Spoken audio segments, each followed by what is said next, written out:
My heart goes out to anyone out there who updated Tears of the Kingdom to the 1.1.2 update. They done took all of our glitches. God dang it.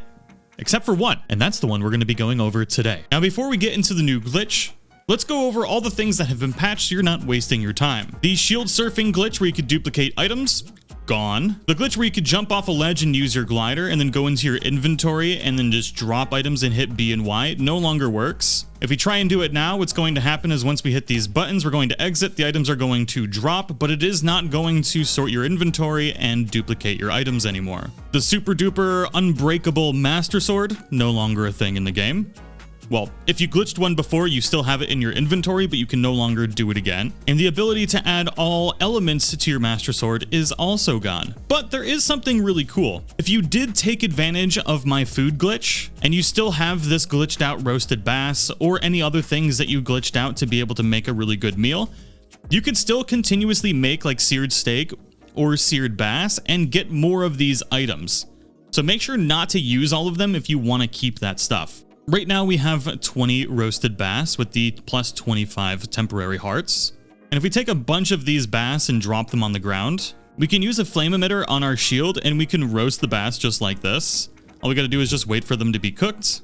Then we can pick up all of these bad boys. And now we've got 30. So just make sure not to run out of your glitched food. But the ability to make new glitched out food is removed, as well as every other method for duplicating weapons, shields, really whatever else was in the game, using the pause menu. Now, there is one weapon duplication glitch that is still available in the game, and I feel like this is one of the most important ones because, quite frankly, having your weapons break all the time is one of the most frustrating things ever. And to be able to do this, we're going to need to go to Goron City, and we're going to need to find these Octorocks. You're familiar with these Octorocks because you use them for upgrading and or repairing your weapons, but there's actually a duplication glitch that we can do with these, which means you can only do this once per Octorock per blood moon, which means you can only duplicate about 10 different weapons, and then you have to wait until another blood moon to do it again.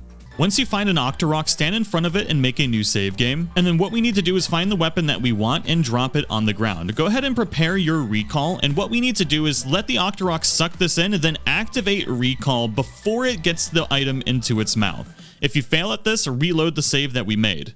This is definitely going to take a few attempts to get used to, but essentially we need to activate recall on the item before it disappears into the Octorock's mouth. Once you get this right, the bow should be relatively close to the Octorock and you'll be able to freeze it in time with recall. You'll still see the Octorock do the chewing motion and you'll also hear the chewing while your bow is still in recall. What you need to do is then run up to your bow as quick as possible, pick it up before the Octorock spits out your new weapon that's inside of it. This will then give you one of the bows in your inventory and one of the bows that you can pick up on the ground, and you have now successfully duplicated your bow or any weapon. I'm not gonna lie, this one's gonna be a pain in the butt. Once you get used to the timing, it's not so bad and you'll be able to duplicate the weapons pretty quick. But the unfortunate thing about this is you can only do it once per Octorock, per blood moon, which means you can only do it about 10 times before you're gonna have to wait until the next blood moon for you to do it again.